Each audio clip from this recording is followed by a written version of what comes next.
দেখো এই অঙ্কটা মাধ্যমিকের জন্য খুবই গুরুত্বপূর্ণ। তো কি বলছে, ax square plus bx minus c দ্বিঘাত সমীকরণের বীজ দুটি সমান হওয়ার শর্ত কি। তো আমরা একটা জিনিস জানি যে হচ্ছে ax square plus bx plus c সমান সমান 0।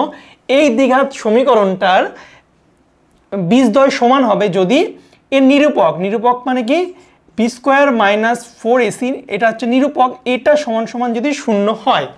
কিন্তু এখানে তো আমার প্লাস দেওয়া নেই, এখানে মেন অঙ্কে কি দেওয়া আছে, সিটা মাইনাস দেওয়া আছে। তো এখানে আমরা সি এর মানটাও কি বসাবো, সি এর মানটাও আমরা কি বসাবো, মাইনাস বসাবো। তো মাইনাস বসালে এটা আমাদের হয়ে যাবে বি স্কোয়ার মাইনাসে মাইনাসে প্লাস 4ac সমান সমান 0। তো আমাদের x square plus b x minus c সমীকরণের বীজদ্বয় সমান হবে যদি বি স্কোয়ার প্লাস 4ac সমান সমান 0 হয়। তো সঠিক উত্তর হচ্ছে ডি এরটা। তো মাধ্যমিকের জন্য এমন আরও ইম্পর্টেন্ট শর্টস দেখার জন্য অবশ্যই আমাকে ফলো করো এবং এই ভিডিওটা বন্ধুদের সঙ্গে শেয়ার করে দাও।